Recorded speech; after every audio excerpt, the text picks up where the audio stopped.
Pemirsa, konferensi tingkat tinggi KTT ASEAN yang akan berlangsung 5 hingga 7 September 2023 di Jakarta.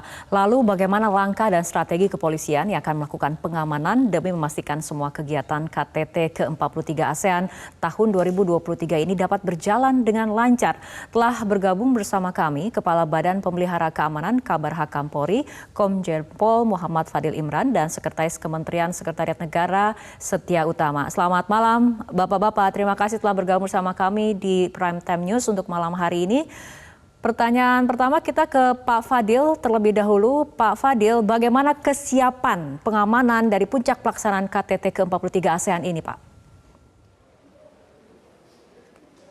Baik, selamat malam pemirsa. Polri sudah mempersiapkan pengamanan dengan baik. Mulai dari tahap persiapan yang kemarin sudah kita lalui melalui kegiatan pendahuluan dalam bentuk gladi posko, kemudian TFG, dan kemarin bersama Bapak Panglima TNI dan Pak Kapolri sudah dilaksanakan apel gelar pasukan. Sejauh ini seluruh kekuatan yang terdiri dari 6.182 personil gabungan dari Mabes Polri, Polda Metro Jaya, dan Polda Banten serta Polda Jawa Barat sudah tergelar siap mengamankan jalannya KTT ASEAN yang ke-43 ini. Ya, Pak Fadil, sebetulnya sistem pengamanan yang diterapkan nanti akan seperti apa?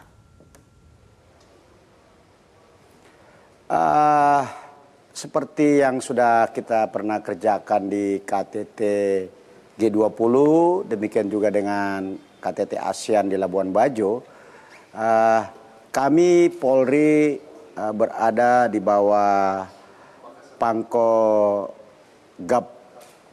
PAM, di bawah pimpinan Bapak Pangkogap Wilhan I.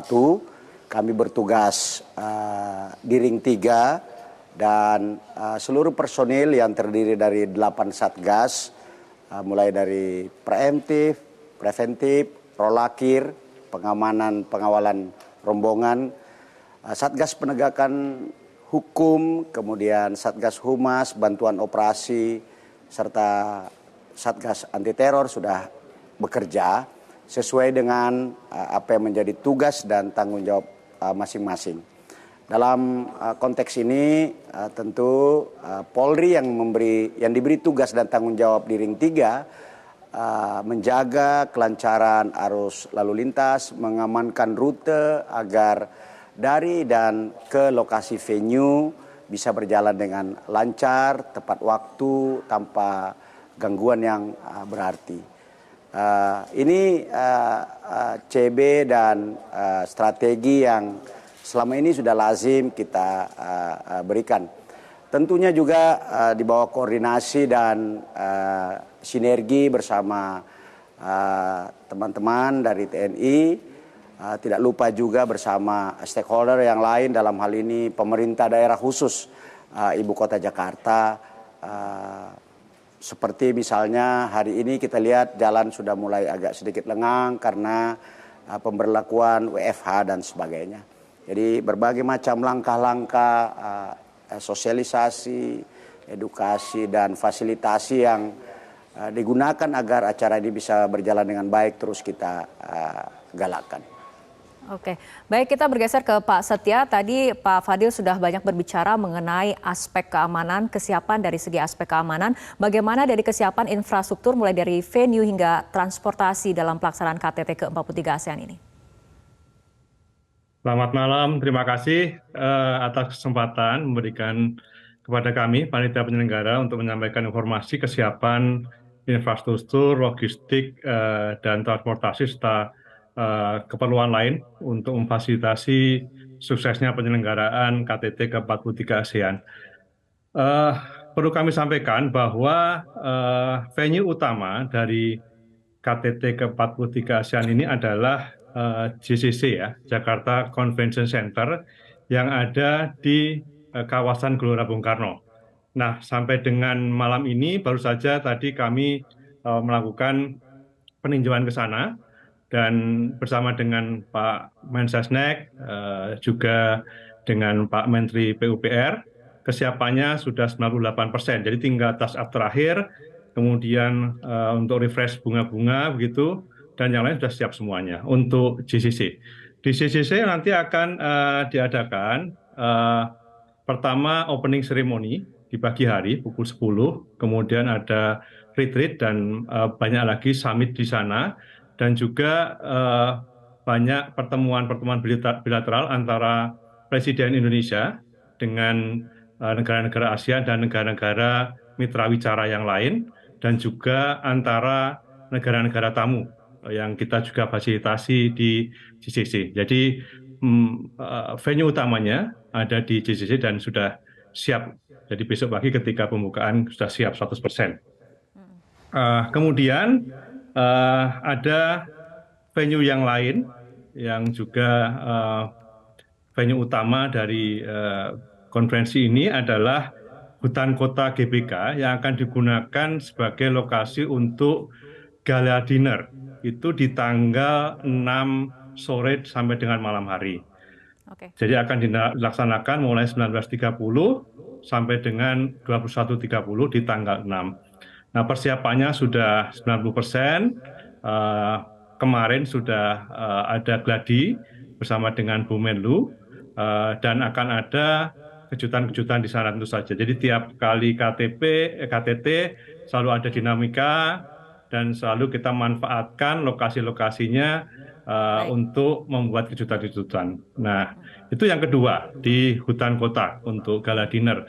Yang ketiga di Taman Mini Indonesia Indah itu untuk acara sports program di tanggal 6 pagi pukul 9 sampai dengan pukul 12. Jadi para spouses yang mau mendampingi para VVIP, para kepala negara dan kepala pemerintahan yang hadir sebagai tamu kita nanti, itu akan dijamu dengan pertunjukan budaya di panggung budaya Taman Mini Indonesia Indah. Itu di atas arsipel, di pulau-pulau Indonesia itu.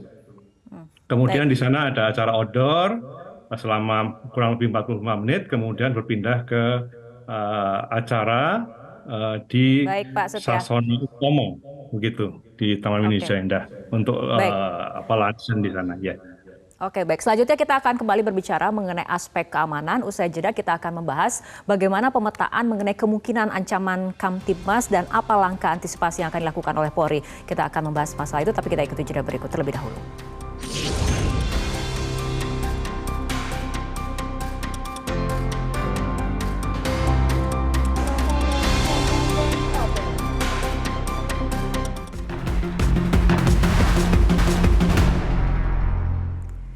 Pemirsa, kita akan kembali lanjutkan perbincangan. Kita kembali ke Pak Fadil. Bagaimana dengan pemetaan mengenai kemungkinan adanya ancaman Kamtibmas, Pak, dan apa langkah antisipasinya? Baik, Mabes Polri sudah merancang sebuah operasi yang disebut dengan sandi Operasi Tribrata Jaya 2023. Di dalam Satgas operasi tersebut ada kegiatan-kegiatan monitoring yang kita sebut dengan Satgas preemptif dan Satgas penjagaan yang kita sebut dengan Satgas preventif. Untuk mengantisipasi segala macam ancaman, kemudian segala hal yang bisa mengganggu jalannya KTT ini, maka monitoring secara intensif sudah dilakukan oleh satgas-satgas tersebut. Tidak lupa juga di dalam satgas preventif itu ada satgas pembinaan masyarakat yang terus mengajak masyarakat bergabung untuk berpartisipasi mensukseskan pengamanan ini. Nah, manakala ada hal yang perlu diambil langkah-langkah lanjut, maka Polri akan melakukan mulai dari pendekatan yang soft approach sampai dengan tindakan-tindakan penegakan hukum yang tentunya sangat terukur.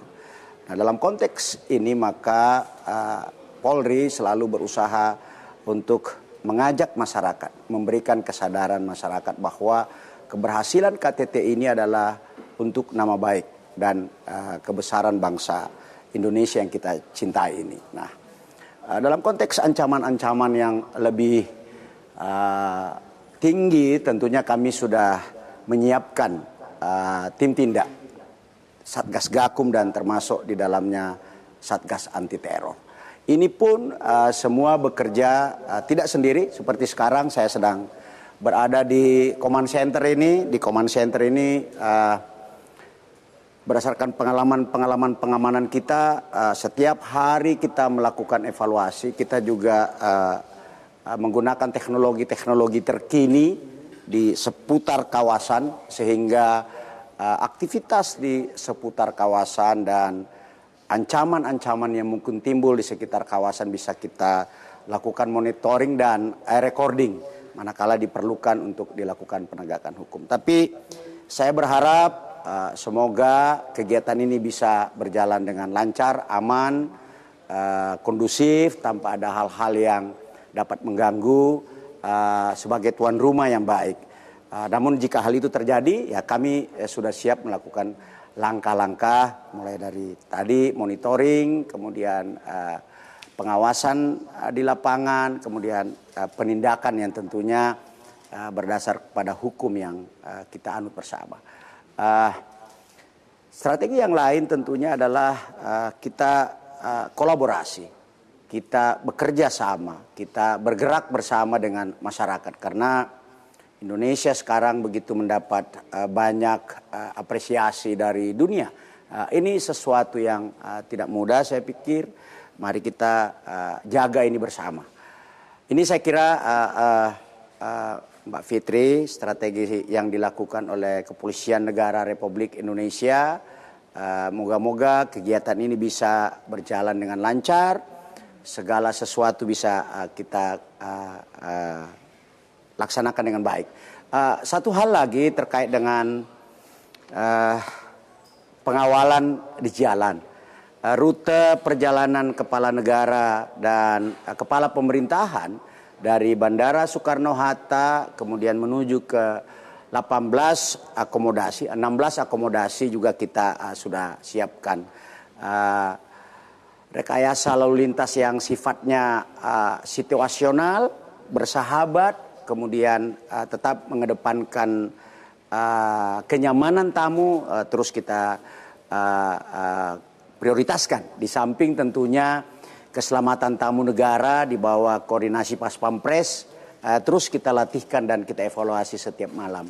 Mudah-mudahan pengalaman-pengalaman G20, ASEAN Summit di Labuan Bajo, dan sekarang ASEAN Summit di Jakarta ini bisa makin sempurna, dan sebagai bangsa yang sangat menghormati tamu, mudah-mudahan perhelatan ini bisa berjalan dengan lancar, bisa berjalan dengan damai, bisa berjalan dengan kondusif.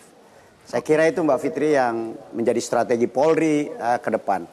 Oke, nah ini untuk menjaga situasi kondusif, bagaimana kemudian pelibatan dari masyarakat, apa imbauan untuk masyarakat terutama selama kegiatan KTT ASEAN berlangsung. Kita akan ulas mengenai hal ini, tapi kita ikuti jeda berikut terlebih dahulu.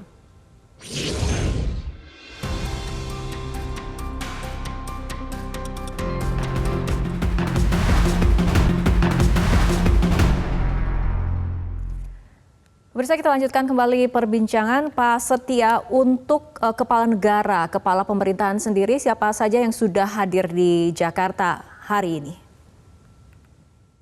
Ya, terima kasih. Jadi hari ini sebagian besar kepala negara, kepala pemerintahan, dan juga pimpinan organisasi internasional sudah hadir di Soekarno-Hatta dan sudah diantar ke masing-masing hotel tempat para delegasi menginap begitu.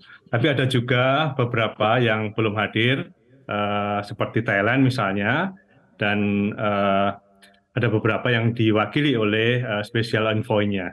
Jadi diharapkan besok ketika opening ceremony pukul 10, sebagian besar sudah akan dapat menghadiri opening ceremony tersebut.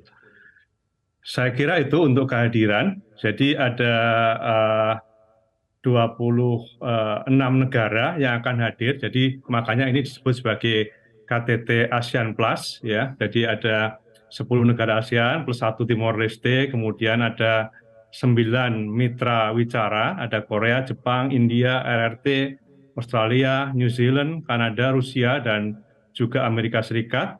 Dan juga ada 6 negara undangan, Bangladesh, Cook Island, Kuwait, Serbia, Panama, dan Qatar. Dan ada 9 organisasi internasional. Jadi ini adalah KTT yang besar begitu, hampir sama dengan KTT G20 Oktober yang lalu kalau Baik. dari sisi undangan yang akan hadir. Baik, Pak Setia, karena ini merupakan KTT yang besar, artinya goal ataupun tujuan utama dari pelaksanaan KTT ke-43 ASEAN ini akan seperti apa? Ya, jadi sebagaimana KTT besar yang telah pernah kita laksanakan, KTT G20, kemudian juga di Oktober yaitu 2022, kemudian disusul ASEAN ke-42, KTT ASEAN 42 di Labuan Bajo, dan kemudian sekarang ini KTT 43. Ada 3 tujuan besar ketika kita menyelenggarakan KTT sebagai tuan rumah. Yang pertama bahwa kita harus sukses secara substansi. Jadi substansi yang akan menjadi bahan diskusi, pembicaraan, concern dari tiap-tiap delegasi ini harus sukses gitu. Dan diharapkan oleh Bapak Presiden bahwa ini hasilnya akan menguntungkan semua negara ASEAN maupun negara-negara mitra dialog ya, mitra wicara dari ASEAN. Kemudian yang kedua, kita harus sukses secara penyelenggaraan. Karena kalau sukses substansi saja, tapi penyelenggaraannya kurang bagus, ini menjadi kesan yang kurang baik juga bagi para tamu-tamu negara, sehingga Bapak Presiden selalu memberikan arahan bahwa sukses penyelenggaraan ini sangat penting. Ya, jadi kita harus sejajar dengan negara-negara lain yang mampu menyelenggarakan bahkan lebih baik dari negara-negara lain, begitu. Sehingga tiap kali kita menyelenggarakan KTT harus sesuatu yang berbeda dengan KTT yang sebelumnya. Nah, ini akan ada kejutan-kejutan, akan ada sesuatu yang ditampilkan yang berbeda dengan KTT yang terdahulu begitu. Yang ketiga, bahwa KTT yang diselenggarakan di Indonesia harus membawa dampak positif bagi masyarakat Indonesia, sehingga kita selalu membuat di samping main event ada side event yang diharapkan langsung berdampak bagi untuk meningkatkan perekonomian masyarakat begitu, Mbak. Oke, baik Pak Setia. Ya. Oke, baik. Kita kembali ke Pak Fadil. Tadi dikatakan oleh Pak Setia ini merupakan ajang yang sangat besar KTT ke-43 ASEAN ini. Nah, untuk menjamin dan menjaga situasi kondusif selain strategi pengamanan yang tadi sempat dijelaskan oleh Pak Fadil, apakah juga akan ada pelibatan dari masyarakat juga, Pak? Tentu dalam setiap kegiatan pengamanan, Polri selalu mengajak turut serta masyarakat berpartisipasi mensukseskan event ini. Seperti di Bali, di Labuan Bajo, demikian juga di Jakarta. Kemarin sebelum memasuki tahapan inti daripada KTT ini, Direktorat Bimas Mabes Polri, kemudian Direktorat Bimas Polda Metro Jaya, serta Direktorat Bimas Polda yang menjadi wilayah penyangga ibu kota itu sudah melakukan sosialisasi. Dalam konteks itu maka masyarakat diajak turut serta. Apa itu? Misalnya dengan diadakan acara sosialisasi bersama. Kemudian diadakan acara kegiatan bersama dengan kepolisian dalam bentuk peningkatan partisipasi masyarakat untuk menjaga kawasan lingkungannya masing-masing dengan penguatan Satkamling. Dan tindakan-tindakan ini, kegiatan-kegiatan ini disambut cukup antusias oleh masyarakat Jakarta, seperti juga masyarakat Bali, masyarakat Labuan Bajo, karena mereka merasa bahwa suksesnya acara ini juga merupakan bagian dari promosi wilayah DKI Jakarta sebagai destinasi untuk melakukan pariwisata dan bahkan juga mungkin melakukan investasi usaha. Nah, Ini kesadaran-kesadaran semacam ini kemudian terus kita dorong. Termasuk dari asosiasi perhotelan, asosiasi security yang menjadi bagian dari masyarakat ini, yang mewakili sebagian masyarakat Jakarta juga kita ajak. Demikian juga dengan masyarakat yang berusaha di bidang transportasi, di bidang kuliner juga ingin menunjukkan partisipasinya. Kemarin kita adakan FGD, kita ajak diskusi bersama, bahkan mereka ada yang bertanya, barangkali ada kegiatan-kegiatan yang bisa diarahkan untuk bisa dikunjungi oleh setidaknya delegasi atau pendamping daripada head of delegation atau minister yang ikut dalam acara ini. Kami sampaikan bahwa kami akan sampaikan, mudah-mudahan kawasan-kawasan wisata, kawasan-kawasan UMKM dan sebagainya bisa dikunjungi. Ini antara lain menurut kami betapa masyarakat sangat ingin memberikan sumbangsinya agar kegiatan ini bisa berjalan dengan lancar, kegiatan ini bisa berjalan dengan aman dan bisa memberikan nilai positif kembali kepada masyarakat itu sendiri. Ini Mbak Fitri kira-kira bentuk partisipasi yang telah kami kerjakan bersama dengan masyarakat. Baik, kita harapkan pelaksanaan KTT ke-43 ASEAN ini dapat berjalan aman dan juga lancar dan yang menjadi tujuan utama pelaksanaan dari KTT ini dapat sukses tercapai. Terima kasih Pak Fadil dan juga Pak Setia telah berbincang bersama kami malam hari ini dalam Prime Time News. Jelajahi cara baru mendapatkan informasi. Download Metro TV Extend sekarang.